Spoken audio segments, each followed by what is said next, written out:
कुशीपुर नगर में श्याम नाम का एक मूर्तिकार था। उसने अपनी मूर्ति कला में महारत हासिल कर रखी थी। दूर दूर तक उसके जैसा कोई दूसरा मूर्तिकार नहीं था।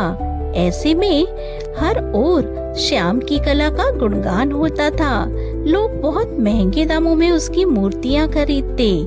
एक दिन श्याम अपनी मूर्तियों को बनाने में व्यस्त था कि तभी राजा नीलभट्ट वहां पहुँचे और श्याम की मूर्तियों को ध्यान से देखने लगे। जब अपने सामने राजा को देखा तो बोला, प्रणाम महाराज, आप यहाँ कैसे? आपने मुझे कह दिया होता तो मैं आपकी सेवा में आपके पास पहुँच जाता था। वाकई तुम्हारी कलाकारी अद्भुत है। इसकी जितनी प्रशंसा की जाए उतनी कम है। तुम्हारे जैसा कोई दूसरा कलाकार नहीं है। मैं तुम्हारी कला से बहुत अधिक प्रसन्न हूँ। धन्यवाद महाराज, आपने मेरी कला की इतनी तारीफ की, मैं धन्य हो गया। इसके बाद राजा वहाँ से चले जाते हैं और राजा की तारीफ करने की वजह से श्याम के मन में घमंड आ जाता है और उसने अपनी मूर्तियों के दाम और बढ़ा दिए। मगर फिर भी लोग उसकी मूर्तियों की खरीदारी जमकर करते। एक दिन वो मूर्तियां बना रहा था कि तभी उसका एक नौकर भोलू उससे आकर कहता है कि मालिक, आपके मित्र सुमन आपसे मिलने आए हैं। श्याम ने कहा, मेरा मित्र नहीं है, वो तो एक गरीब चाय वाला है और मैं एक महान मूर्तिकार हूँ। वो मेरा दोस्त कैसे हो सकता है? जाओ उससे जाकर कह दो कि मैं यहाँ नहीं हूँ। जी मालिक। अब दिन ब दिन श्याम का घमंड बढ़ता ही जा रहा था। वो आम लोगों से सीधे मुंह बात भी नहीं करता था।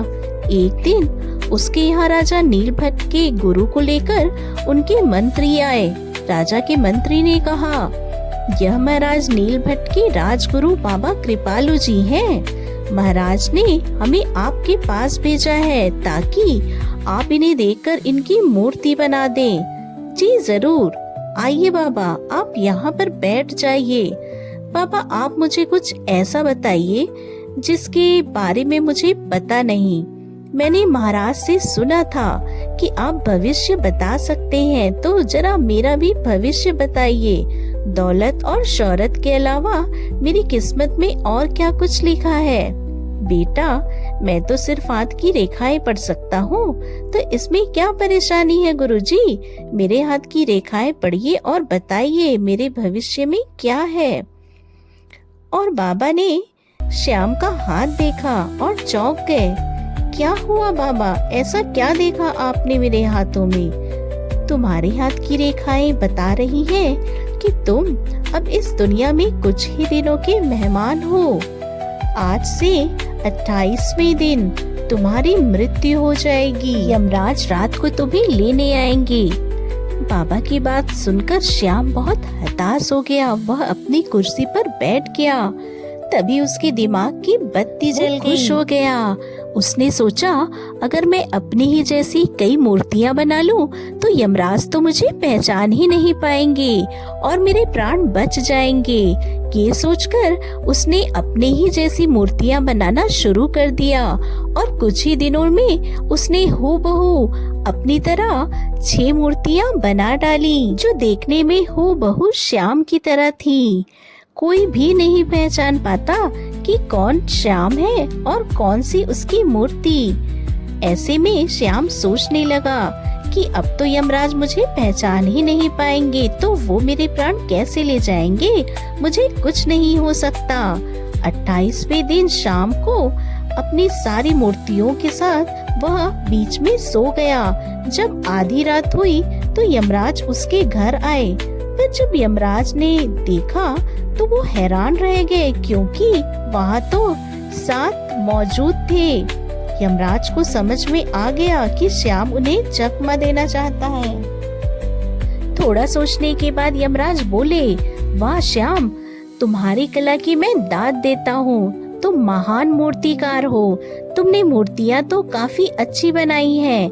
इन्हें देखकर कोई पहचान ही नहीं पाएगा कि कौन सी असली है और कौन नकली। तुम वाकई में महान मूर्तिकार हो, लेकिन तुमने एक गलती कर दी। तो यमराज की बात सुनकर श्याम उठकर बैठ गया और बोला, असंभव, मैंने कोई गलती नहीं की है। अब यमराज हंसने लगे और बोले, यही गलती कर दी तुमने? मैं सच में तुम्हें पहचान नहीं पाता। अब चलो मेरे साथ, तुम्हारा धरती से जाने का वक्त आ चुका है। और उसे यमलोक ले गए। तो दोस्तों, इस कहानी से हमें यही सीख मिलती है कि इंसान को कभी अपने ऊपर घमंड नहीं करना चाहिए, क्योंकि इंसान चाहे कितना भी होशियार और बुद्धिमान क्यों ना हो, उसे एक ना एक दिन इस दुनिया से जाना ही पड़ता है।